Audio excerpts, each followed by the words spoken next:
Moody Ares ajuda Shaka de Virgem a retornar com Ikki ao santuário. A última batalha nas 12 casas do Zodíaco continua. Saga de Gêmeos está prestes a tomar a vida de Seiya, mas surge Ikki das chamas. A grande verdade sobre os mestres do santuário finalmente é revelada. Satã Imperial versus Golpe Fantasma de Fênix. O combate mortal no Salão do Grande Mestre se inicia. Confira agora todos os detalhes do penúltimo episódio da terceira temporada do remake dos Cavaleiros do Zodíaco em primeira mão. Oi amigos, sou o Diego Mario, o autor da Saga dos Deuses. Deixa o like e já me segue para receber os conteúdos do canal mais atualizado de Saint Seiya, agregando e mantendo sempre viva a chama da vida dos Cavaleiros.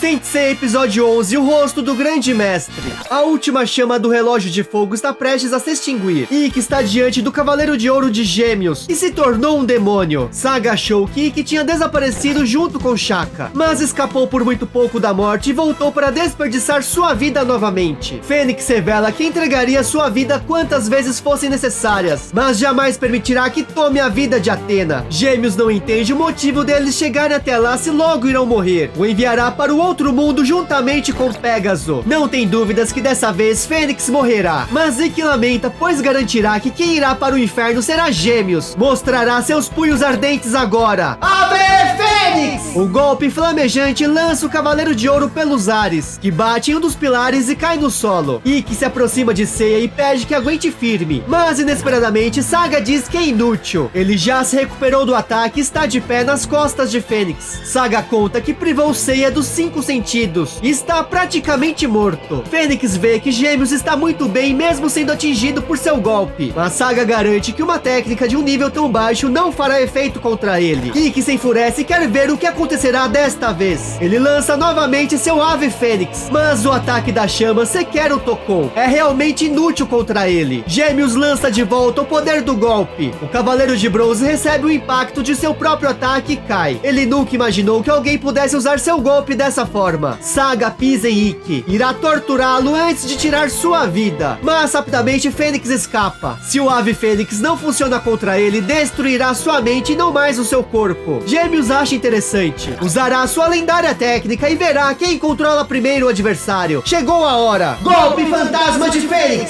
Satã Imperial! Os dois ataques colidem. De repente, Fênix recebe o golpe. Saga acredita que venceu. O cérebro de Fênix foi controlado pelo lendário Satã Imperial. Logo, ele não terá mais comando sobre si mesmo e estará sob o domínio de Saga, que ordena que Fênix perfure seu braço agora. Sem conseguir evitar, Ikki ataca a si mesmo conforme a ordem. Saga está satisfeito e manda atravessar seu coração. Porém, muda de ideia e ordena que antes disso, arranque a cabeça de Seiya. Assim lhe poupará trabalho. Depois disso acontecer, Fênix sentirá um profundo arrependimento e deverá tirar a própria vida. Ikki prepara-se para golpear Seiya. Gêmeos quer que ele faça logo. Deve matar Pégaso imediatamente. Fênix o faz e Saga sorri. Ikki segura a cabeça de Seiya. Gêmeos elogia o bom trabalho e fala para que cumpra sua última ordem. Fênix golpeia a si mesmo e cai. Saga ri e tem certeza de sua vitória. Entretanto, ao olhar novamente, vê Seiya com sua cabeça e Ikki está de pé na sua frente. Não entende o que aconteceu. Fênix pergunta se Gêmeos estava sonhando acordado. Saga compreende que o golpe de Ikki o atingiu. Apenas estava vendo uma ilusão. Fênix previne que da próxima vez será seu fim e será tudo bem real. O mangá que desenvolvi por 13 anos finalmente está completo e comemora meus 20 anos de carreira. Adquira agora mesmo a história completa em sua edição definitiva, link na descrição. Na arena do santuário, Jabu desperta após o combate contra os Cavaleiros de Prata. Ele vê que a chama da Casa de Peixes está quase se apagando. Gek também se levanta. Não podem ficar parados lá. Precisam ir até onde está a senhorita Saori. Mas eles percebem que Dante de Cerbero ainda está vivo. Porém, não é mais o inimigo. O Cavaleiro de Prata agora acredita neles. Todos se reúnem para ver como terminará a batalha. Não desistiram de Saori. No topo do santuário, no Salão do Grande Mestre, Saga jamais imaginou que o golpe fantasma de Fênix fosse tão poderoso e parabeniza Ikki. O Cavaleiro de Bronze revela que se a primeira ordem fosse tirar a cabeça de Seiya, ao invés de perfurar seu braço, a teria arrancado por causa do lendário golpe. Gêmeos não tem dúvidas que seus golpes de controle mental se equivalem. Portanto, são inúteis naquela luta. Só lhes resta o combate físico. Agora irão ver qual Cosmo é o mais poderoso. Ikki ataca com sua Ave Fênix, mas novamente é repelido e o golpe o atinge. Saga o segura dizendo que nenhum de seus ataques podem vencê-lo e golpeia Ikki. Para Gêmeos, ele não passa de um verme insignificante, mas lhe dará ganhará um prêmio por ter aguentado até agora. Usará o golpe mais poderoso de Gêmeos, Explosão Galáctica! Em Star Hill, o pico das estrelas, Mu e Aldebaran ouvem a voz de Shaka. O Cavaleiro de Virgem agradece Mu, pois Fênix foi para a sala do Grande Mestre. Ele quer saber o quanto Mu sabe sobre a verdadeira identidade do Grande Mestre, aquele que sem os demais estão lutando. Sabe que ele e o Mestre Ancião já estavam ajudando os Cavaleiros de Bronze por desconfiarem do Grande Mestre. Ares tinha dúvidas, mas não tinha evidências para confirmar suas suspeitas até ir a Star Hill, onde encontraram o corpo do Grande Mestre morto há mais de 20 anos. Então, o Grande Mestre atual matou o Mestre do Santuário e tomou o seu lugar, e ordenou que Athena fosse executada. Ao que parece, o impostor pretende se tornar um deus. Shaka imagina que Mu já tem ideia de qual é a verdadeira identidade do Grande Mestre. É alguém que conheciam muito bem. Pouco antes de Aioros morrer e ser taxado de traidor, um Cavaleiro de Ouro nunca mais foi visto no Santuário. Aldebaran não pode acreditar. Aquele homem é sem dúvidas um guerreiro da justiça. Mu concorda, também não queria acreditar. De repente, a conversa telepática é interrompida. Saga revela que matou o mestre. Todos no santuário podem ouvi-lo. Marin sente o cosmo de alguém impor sua vontade sobre todo o santuário. Jabu achou parecida com a voz de um deus ecoando por todo lugar. Saga diz que é isso mesmo, ele é um deus, e logo irá controlar toda a terra. Não precisam de uma Athena fraca incapaz de vencer Poseidon e Hades. Por isso, usou a profecia para se livrar dela. Não há motivos para que ela viva. Mu vê que Saga, após tantos anos desaparecido, ressurgiu das sombras e acha que a morte de Athena é tão iminente que já celebra sua vitória. Mas isso não vai acontecer, pois a chama da vida de Athena continua a arder. Shaka percebe que a voz de Saga parece ser de outra pessoa. Aldebaran concorda. O Saga que conheciam era um homem digno. Tinha um coração tão puro que diziam que era a encarnação de Deus. Apesar de seu poder, era um homem gentil que tratava todos igualmente, adorado pelas pessoas como uma divindade. Não entendem o que é esse cosmo absurdo que parece de um demônio terrível. Derrubando Ikki, Gêmeos quer que todos o ouçam. Ele derrotou os Cavaleiros de Bronze que foram até lá desafiá-lo. Muito em breve, a última chama do relógio de fogo vai se apagar e Athena morrerá. Ele se vingará pelos pecados do antigo Grande Mestre que não escolheu Saga como mestre do santuário. O flashback do passado revela Xion em Star Hill, observando a estrela polar, que não deveria se mover no céu, mas está um pouco fora de sua posição, sendo o mau presságio que vem das estrelas. Seu predecessor lhe disse que antes da Guerra Santa de 230 anos atrás, a estrela polar tinha se movido. Quando o ângulo entre o polo norte da Terra e a estrela polar chegar a zero, o selo de Athena vai se desfazer e o mal estará solta de volta à Terra. Uma nova Guerra Santa terá início. E se isso for verdade, assim como a armadura de prata profetizou, Athena perderá. No entanto, os Cavaleiros de Bronze e os nobres guerreiros da esperança se erguerão. Não importa o preço que tenham de pagar, o coração justo de cada um deles vai buscar justiça e guiar Athena de volta ao caminho da vitória. Aioros será o próximo Grande Mestre e Saga o assistirá ao seu lado. O mestre imagina que juntos podem superar qualquer obstáculo. De repente, Saga surge perguntando se o mestre tem certeza de suas palavras. Xion quer saber por que ele foi até Star Hill, cujo acesso é difícil até mesmo para os Cavaleiros de Ouro. Mas Saga conta que não teve nenhum problema. Se um idoso como ele é capaz de subir, Gêmeos também consegue. Afinal, é o homem que chamam de reencarnação de Deus. Xion previne que aquele lugar é proibido, ninguém pode entrar lá além do Grande Mestre. Saga pergunta por que ele não será o próximo Grande Mestre, já que é amado como um deus pelas pessoas. Xion explica que somente Aioros tem a combinação de humanidade, sabedoria e coragem necessária para ser o Grande Mestre. Saga não acredita nesta mentira, se considera superior a Aioros de todas as formas, então quer saber o porquê de não ser o escolhido. Xion finalmente lhe contará. Revela que sente algo muito nebuloso no fundo de seu coração. É de fato adorado como um deus e sempre teve uma vida pura, mas sente que um grande demônio habita nas profundezas de sua alma. Xion imagina que possa estar sendo cauteloso demais em relação ao Cavaleiro de Gêmeos. Nesse momento, Saga começa a rir. Xion viu através dele e descobriu seu segredo. Ele parabeniza o Grande Mestre. Apesar de sua idade avançada, consegue entender por que sobreviveu à última Guerra Santa. Seus cabelos se tornam cinzas. Xion pergunta o que ele está fazendo. Saga abre seus olhos vermelhos e grita para o mestre morrer. Ele o ataca. Sangue cai no chão de Star Hill. Xion vê que ele não é um deus, mas sim a encarnação do mal. O Grande Mestre cai. Saga o chama de velho tolo. Fez isso por descobrir sua verdadeira identidade. verdade. Gêmeos pega o elmo e a máscara do mestre. Para sua sorte, o rosto de Xion sempre esteve coberto. Acredita que não há ninguém naquela terra, além do mestre ancião, que tenha visto o seu rosto. Assim, pode se tornar o grande mestre e comandar o santuário. Matar Athena, que ainda é recém-nascida, se passando pelo mestre, será fácil. Saga assumirá o lugar de Athena. Vai controlar a terra e se tornará o deus deste mundo. Tatsumi observa a chama quase se apagar. Todos os cavaleiros chamam por Seiya. Saga acredita que chegou a hora. Não há mais ninguém que possa impedir seu caminho. De repente, vê Pegasus se erguer uma vez mais. É, meus amigos, episódio perfeito. Muito fiel ao mangá canônico, adaptando de forma espetacular e superior a história do anime dos anos 80. Explicou detalhadamente sobre a estrela polar, também chamada de Polaris, que após um movimento específico sinaliza que o selo de Athena perde sua efetividade. Assim, as 108 estrelas malignas se libertam para serem lideradas por Hades, o imperador do mundo dos mortos. E o que você achou? Me conta também a sua opinião. E não perca o último capítulo da terceira temporada. Um agradecimento especial aos membros do canal pela força, contribuição e por acreditarem no trabalho. Sempre realizado com paixão que compartilhamos por Saint Seiya desde a época da manchete. Aqui está a playlist da única continuação canônica da série clássica dos anos 80 dos Cavaleiros do Zodíaco, Next Dimension, que chega em sua última temporada no Japão. Confira os capítulos finais sempre em primeira mão com minha tradução exclusiva. Se curtiu o conteúdo, deixa seu like, subscribe, comenta, hashtag Xion. Muito obrigado. Manda esse vídeo pro seu amigo fã de Cavaleiros.